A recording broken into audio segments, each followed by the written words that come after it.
Hello everyone, सभी को नमस्कार। मैं हूं डीपी कोरी, गवर्नमेंट कॉलेज बिश्रामपुर। मेरा टॉपिक है माइकोसिस। एमएससी फोर्थ सेम का सेकंड पेपर का फोर्थ यूनिट है फंगल डिसीज, कवक से होने वाली बीमारी। तो आइए इस टॉपिक के बारे में चर्चा करते हैं।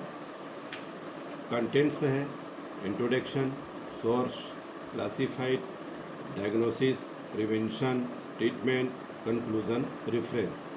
इन पॉइंटों पर हम माइकोसिस के बारे में चर्चा करेंगे। हमारा फर्स्ट पॉइंट है इंट्रोडक्शन। तो फंगस माइकोसिस जो फंगस डिसीज से होता है, इसके बारे में कहा जाता है कि mycosis is a fungal disease. Mycosis are common and a variety of environment and physiological condition contribute to the development of fungal disease. Fungal infection of the skin was the fourth most common skin disease in 2010, affecting 984 million people. Mycosis का plural number है, plural नाम से जो mycosis के नाम से भी जाना जाता है। 2010 में 984 मिलियन लोग इससे प्रभावित हुए हैं।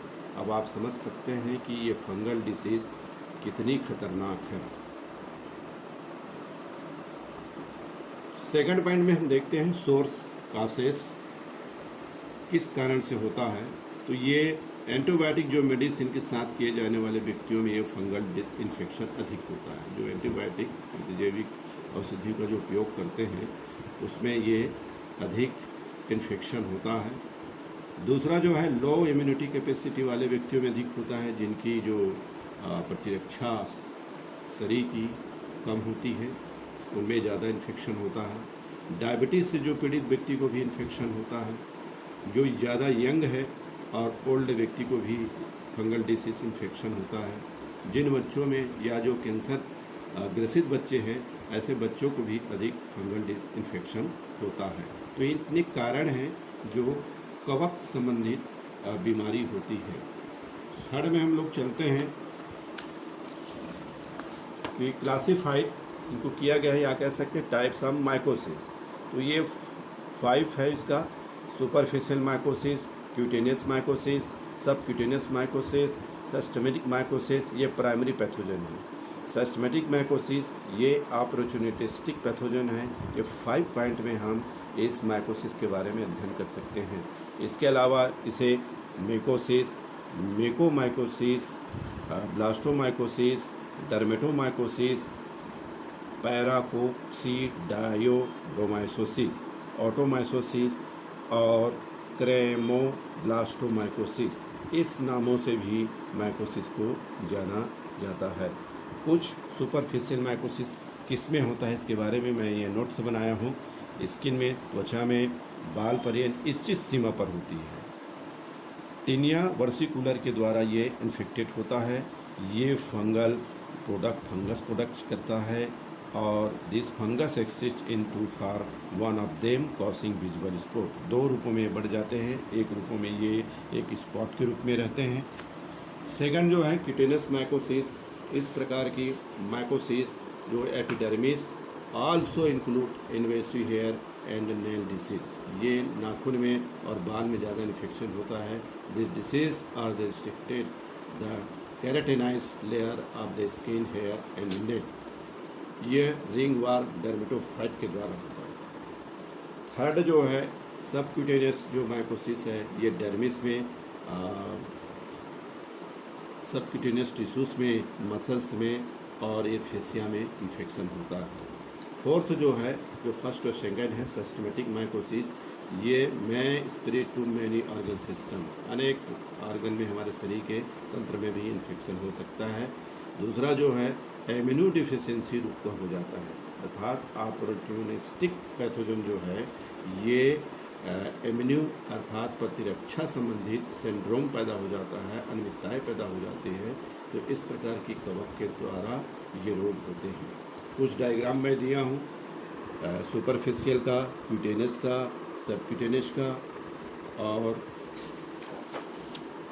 सिस्टमेटिक माइकोसिस का। तो यहाँ पर देख रहे हैं कि स्किन में किसी वाउंड बन जाता है, घाव बन जाते हैं, इसी के द्वारा ऐसा ये लक्षण दिखाई देते हैं। अब हम देते हैं डायग्नोसिस, इसका परीक्षण कैसे करेंगे कि ये इनको कवक संबंधित बीमारी है। तो कुछ लक्षण कैरेक्टर में लिखा हूँ।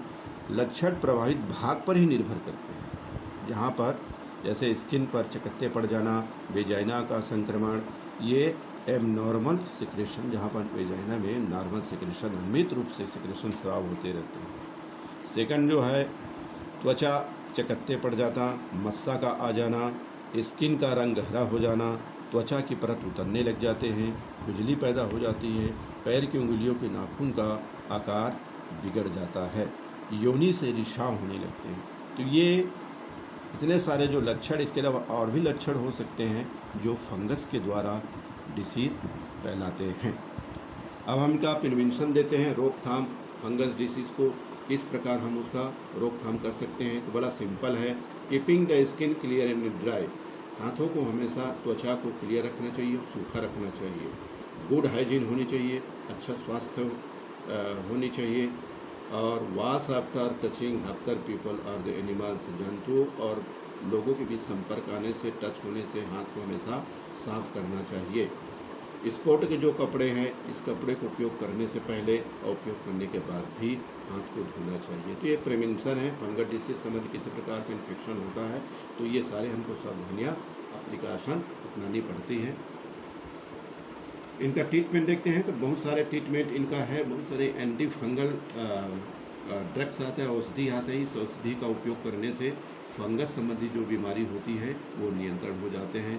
क्रीम होता है antifungal, soap, tablet, powder, injection, polymer, azole, allylamines. Tropical में जो होता है क्लोरोमेटोरोजोल, इकोनोजोल, कीटोनोकोलोजोल, ओरल एंटीफंगल और टर्बाइफाइन और इट्रेनोकोलोजोल। ये तमाम प्रकार की औषधियाँ हैं। इस औषधियों का उपयोग करने से फंगस संबंधी इन्फेक्शन जो है बिल्कुल समाप्त हो जाती है और पूर्ण रूप से ठीक हो जाता है। अब इनको हम कंक्लूज करते हैं। कंक्लूजन करने से हम यही कह सकते हैं कि उपरोक्त से स्पष्ट है कि फंगल डिसीज अनेक प्रकार के हो सकते हैं और सावधानियाँ हर साल, इसको मैं डाटा से लिखा हूँ, 10 लाख से ज़्यादा मामले भारत में फंगस डिसीज संबंधित इन्फेक्शन होता है। इसलिए हम सभी फंगस डिसीज से बचने के लिए स्वच्छता एवं अच्छे संतुलित आहार लेनी चाहिए, तभी हम इस फंगस डिसीज से होने वाले रोग को बचा सकते हैं, नियंत्रित कर सकते हैं। कुछ बुकें मैं लिखा हूँ रेफरेंस में, अगर आप लोग देखेंगे, अपने स्तर में अपना नोट्स बनाएंगे तो देख सकते हैं। इस प्रकार की बुक में आप साइट में जाएंगे तब भी मिल जाएगा। ये R.W. फेयर ब्रदर का है text book. Environmental mycology in public health में फर्स्ट एडिशन का एलिसीवर का है। टेक्स्ट बुक दूसरा है जो माइकोलॉजी इन प्लांट पैथोलॉजी में भी मिल सकता है, जॉन W. हर्षविंगर का है। तो इस प्रकार बहुत संक्षिप्त है फंगल डिसीज़ का, तो आप लोग बना सकते हैं और बढ़िया सा नोट्स बना करके अगर आप एग्ज़ाम में आते हैं तो अच्छा से लिखें और लिख करके बढ़िया अच्छे नंबरों से आप लोग पास हुए। इसी शुभकामनाओं के साथ मैं आपसे विदा लूँगा। थैंक यू, धन्यवाद।